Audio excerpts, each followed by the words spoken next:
तो देखो यार, 2 दिनों से लगातार बारिश हो रही है जिसकी वजह से कि ऑडियो क्वालिटी थोड़ी बहुत ख़राब हो सकती है, तो उसे एडजस्ट कर लेना। इस एपिसोड की स्टार्टिंग में दिखाया जाता है कि विंगनान कहता है अभी भी 5 दिन बाकी है, इसलिए ट्रैवल करने से अच्छा होगा कि मैं कल्टीवेशन करूँ। प्रिंसेस कहती है विंगनान यहाँ पर आओ, मुझे तुम्हारी किसी चीज़ के लिए मदद चाहिए। विंगनान कहता है किस तरीके की मदद चाहिए तुम्हें। प्रिंसेस क्विंगनान को एक मैप दिखाते हुए कहती है अगर तुम इस मैप को फॉलो करोगे तो तुम ऑटम माउंटेन के सारे रास्तों के बारे में जान जाओगे, और इस चीज़ की वजह से तुम इस ऑटम माउंटेन पर जितने भी ट्रेजर्स है उन सारे ट्रेजर्स को कलेक्ट कर लोगे, और ऑफ कोर्स तुम जितने भी ट्रेजर्स को कलेक्ट करोगे वो सारे के सारे मेरे हो जाएंगे। क्विंगनान प्रिंसेस के हाथ से उस मैप को ले लेता है और कहता है तुम्हें ये मैप कहाँ से मिला और तुम्हें किस चीज़ को ढूंढना है। प्रिंसेस कहती है तुम्हें जिस चीज़ को ढूंढना है उसका नाम है क्रिस्टलाइन फ्लावर। अगर ये मैप गलत नहीं है तो तुम्हें उस जगह पर जहाँ पर ये क्रिस्टलाइन फ्लावर है उस जगह पर तुम्हें 80 क्रिस्टलाइन फ्लावर्स मिलेंगे जहाँ पर कि इसका पूरा का पूरा स्टॉक पड़ा हुआ है। और वैसे तो ये लो क्लास फ्लावर है पर उस जगह पर इसका पूरा का पूरा स्टॉक पड़ा हुआ है, और इसके एक फ्लावर की कीमत कम से कम 1000 मार्शल एम्पर पिल्स है। क्विंगनान इस बात को सुनकर शॉक हो जाता है और कहता है क्या? नहीं, मैं इस फ्लावर को लेने के लिए नहीं जा सकता क्योंकि मुझे डर है कि उस जगह पर काफ़ी ज़्यादा डेंजर है। अगर तुम चाहती हो कि मैं उस जगह पर जाऊँ इन्हें लेने के लिए तो फिर तुम्हें इन्हें हम दोनों में हाफ हाफ डिवाइड करना होगा। ऐसा कहने के बाद क्विंगनान अपने मन ही मन में सोचता है इसके एक फ्लावर की कीमत 1000 मार्शल एम्पर पिल्स है। अगर ऐसा है तो फिर वहाँ पर तो 80 क्रिस्टल फ्लावर्स है, इसका मतलब है कि उनकी कीमत कम से कम 80,000 मार्शल एम्पर पिल्स होगी। प्रिंसेस एक जगह पर बैठकर रोने का नाटक करते हुए कहते हैं इस प्रिंसेस ने तुम्हारी जान बचाई है फिर भी तुम इनमें से मुझसे आधा हिस्सा मांग रहे हो। सच में तुमने इस प्रिंसेस को काफ़ी ज़्यादा डिसअपॉइंट किया है। क्विंगनान कहता है ठीक है अब तुम रोना बंद करो, तुम जितना हिस्सा मुझे देना चाहती हो उतना ही देना बस। प्रिंसेस इस बात को सुनकर खुश हो जाती है और क्विंगनान के पीठ को थपथपाते हुए कहते हैं जैसा कि मैंने मेरे गुलाम से एक्सपेक्ट किया था। क्विंगनान रोते हुए अपने मन ही मन में सोचता है क्योंकि तुमने मेरी जान को बचाया था इस वजह से मैं तुम्हारी इस काइंडनेस को रीपे कर रहा हूँ अब। ऐसा सोचने के बाद क्विंगनान कहता है वैसे तो हमारे बीच में एक ब्लड कॉन्ट्रैक्ट हुआ था जिसकी वजह से कि तुम्हें मेरे 100 माइल्स के अंदर ही रहना होगा, और जब मैं क्रिस्टल फ्लावर्स को कलेक्ट करने के लिए जाऊँगा तो फिर तुम्हारा क्या होगा। प्रिंसेस कहते हैं तुम्हें इसके बारे में कोई भी चिंता करने की ज़रूरत नहीं है क्योंकि मेरे पास पहले से एक प्लान है। अब सीन शिफ्ट होता है और हमें दिखाया जाता है क्विंगनान क्रिस्टल फ्लावर को ढूंढने के लिए पेड़ पर से कूदते हुए जा रहा होता है, और अब एक पेड़ के डाली के ऊपर रुक जाता है और प्रिंसेस ने जो मैप दिया होता है उसको देखकर अपने मन ही मन में सोचता है इस मैप के मुताबिक क्रिस्टल फ्लावर जहाँ पर मुझे मिलने वाला है वो जगह अभी भी यहाँ से 5 माइल्स की दूरी पर है। क्विंगनान ने उस जगह पर रुककर सब कुछ सोच ही रहा होता है कि तभी किसी की चिल्लाने की आवाज़ आती है हेल्प हेल्प कर। क्विंगनान इस आवाज़ को सुनकर तुरंत ही वहाँ से गायब हो जाता है और उस तरफ चला जाता है जिस तरफ से वो आवाज़ आई होती है। और अब दिखाया जाता है एक लड़की को कुछ गुंडों ने मिलकर घेर रखा होता है और वो लड़की कहती है तुम लोग क्या चाहते हो। ये गुंडा कहता है तुम्हारी कौन ही हिम्मत करने वाला इस माउंट ऑटम पर तुम्हारी मदद करने की। मिस भले ही तुम क्विंग एनवी सेक्ट की डिसिपल हो, तुम काफ़ी ज़्यादा बदकिस्मत हो जो इस माउंट ऑटम पर हम तीनों से मिली। अब तुम्हें गिव अप कर देना चाहिए और अपनी सारी पिल्स को और रिसोर्सेज को हमें दे देना चाहिए, और हाँ तुम्हारी लाइफ को भी। हमें दिखाया जाता है क्विंगनान ये सब कुछ होते हुए एक पेड़ के पीछे से छुप कर देख रहा होता है और अपने मन ही मन में सोचता है तो क्या ये लड़की क्विंग एनवी सेक्ट से है जो कि लूहू किंगडम के टॉप 4 सेक्ट्स में से एक है, और सिर्फ यही क्विंग एनवी सेक्ट ही है जिसके कि हमारे मिस्टिक स्पेस सेक्ट के साथ काफ़ी ज़्यादा क्लोज रिलेशनशिप है। अगर ऐसी बात है तो फिर ठीक है, अब मुझे लगता है कि मुझे इसकी मदद करनी ही होगी। ये जो लड़की होती है वो कहती है तुम बेशरम जानवर हो, तो मैं यहाँ पर मदद करने के लिए आई थी पर मुझे क्या पता था कि तुम लोग हिम्मत करोगे मेरे लिए यहाँ पर रैप सेट करने की। तुम लोग मुझे छूने की भी हिम्मत मत करना वरना मैं सुसाइड कर लूँगी। ये जो गुंडे होते हैं वो कहते हैं तुम्हें क्या लगता है कि इस माउंट टोटम पर कितने ज़्यादा अच्छे लोग हैं, तुम काफ़ी ज़्यादा बेवकूफ़ हो लड़की, और तुम्हें क्या लगता है कि तुम यहाँ पर सुसाइड कर सकते हो। अगर तुम्हें ऐसा करना है तो फिर तुम्हें हमारी परमिशन लेनी होगी। ऐसा कहते हुए ये तीनों गुंडे अपने ओरा को रिलीज़ कर रहे होते हैं। ये जो लड़की होती है वो अपने मन ही मन में सोचती है क्या सच में आज मैं मरने वाली हूँ। तभी किसी की आवाज़ आती है रुक जाओ करके, और दिखाया जाता है वो कहने वाला होता है क्विंगनान कहता है तुम तीनों की कल्टीवेशन जियांटान रिलम में फिर भी तुम लोगों की हिम्मत कैसे हुई एक हाफ स्टेज जियांटान रिलम की लड़की को बुली करने की।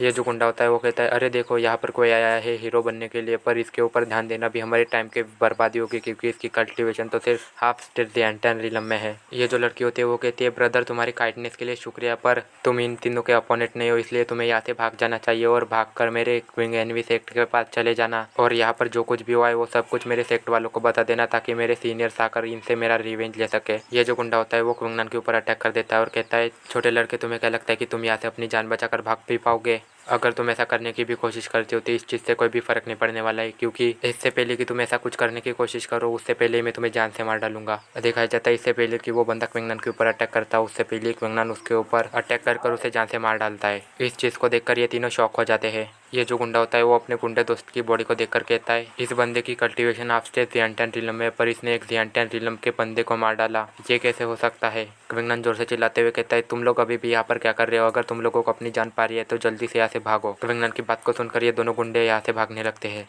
ये जो लड़की होती है वो कहती है बहुत बहुत शुक्रिया तुम्हारा ब्रदर, अगर आज तुम मेरी मदद नहीं करते तो मुझे डर है कि मेरे साथ ये लोग। इससे आगे ये लड़की कुछ कहती है उससे पहले क्विंगनान वहाँ से हवा के स्पीड से चला जाता है। क्विंगनान के वहाँ से चले जाने के बाद ये जो लड़की होती है वो अपने मन ही मन में सोचती है ब्रदर अगर हम लोग फिर से मिलेंगे तो मैं तुम्हारी इस काइंडनेस के लिए तुम्हें रिपे जरूर करूंगी। अब दिखाया जाता है क्विंगनान उस केव के सामने होता है जहाँ पर कि उसे क्रिस्टल फ्लावर मिलने वाले है और वो कहता है तो फाइनली मैं यहाँ पर आ गया। ऐसा लग रहा है कि इस केव के अंदर एक बीस्ट है जो कि ज़िएंटियन रिलम के 3rd लेयर पर है। वैसे तो मेरी कल्टीवेशन आपसे ज़िएंटियन रिलम में, पर मुझे लगता है कि मेरी कल्टीवेशन काफ़ी होगी इस ज़िएंटियन रिलम के 3rd लेयर के बीस्ट के साथ लड़ने के लिए। ऐसा कहने के बाद क्विंगनान उस केव के अंदर चला जाता है और फिर उसके सामने से किसी बीस्ट की सांस महसूस होती है और फिर उसके सामने ये बीस्ट आ जाता है। उस बीस्ट को अपने सामने देखकर क्विंगनान अपने मन ही मन में सोचता है ऐसा लगता है कि अभी अभी जो हवा का झोंका आया था वो इस बीस्ट की सांस थी। ऐसा कहने के बाद क्विंगनान अपने 7 डेडली सेबर्स में से एक को निकाल लेता है और कहता है तो फाइनली मुझे अभी मेरे 7 डेडली सिंस की न्यू पावर्स को टेस्ट करने का मौका मिलेगा। ऐसा कहने के बाद क्विंगनान मिस्टिकल स्टेप टेक्निक का यूज़ करते हुए उस बीस्ट की तरफ अटैक करने के लिए आगे बढ़ जाता है और उस बीस्ट की तरफ अटैक कर भी देता है। पर दिखाया जाता है क्विंगनान की जो सेबर होती है वो उस बीस्ट के अंदर सिर्फ थोड़ी सी शरीर के अंदर गई होती है। इस चीज़ को देखकर क्विंगनान अपने मन ही मन में सोचता है ये मॉन्स्टर सिर्फ बड़ा ही नहीं है बल्कि इसके स्केल्स भी काफ़ी ज़्यादा हार्ड है।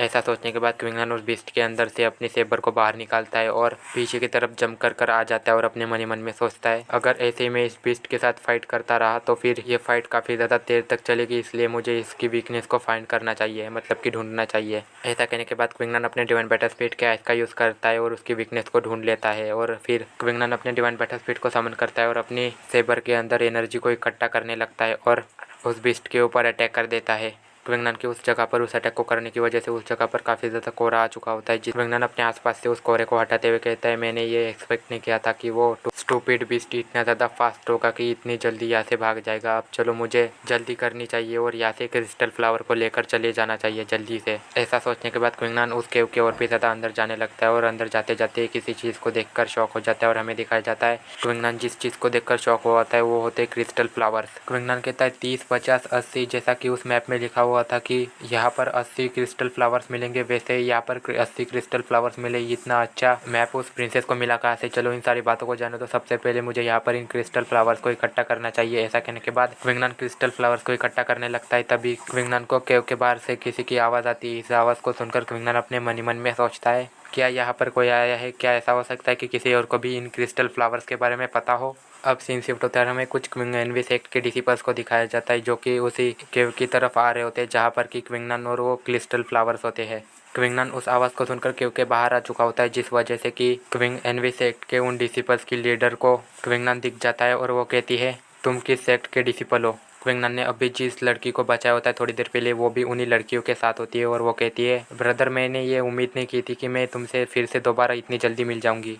ऐसा कहने के बाद वो लड़की क्विंगनान की तरफ जाने लगती है और कहती है ब्रदर वैसे तुम्हारा नाम क्या है? मेरा नाम चेन जुयर है, तुम मुझे जुयर कह सकते हो और उस वक्त मेरी जान बचाने के लिए तुम्हारा शुक्रिया। उन डिसिपल्स की जो लीडर होती है वो चेन जुयर को रोक लेती है और कहती है जुयर तुम कहाँ जा रही हो? चेन जुयर कहती है सीनियर बैंग आप ये क्या कर रहे हो? मैंने आपको बताया नहीं था कि पिछली बार एक ब्रदर ने मेरी जान बचाई थी, वो यही है। अगर ये नहीं होते तो अब तक तो मैं मारी जा चुकी होती। चेन जुयर की इसी बात के साथ ये एपिसोड यहीं पर ही ख़त्म होता है।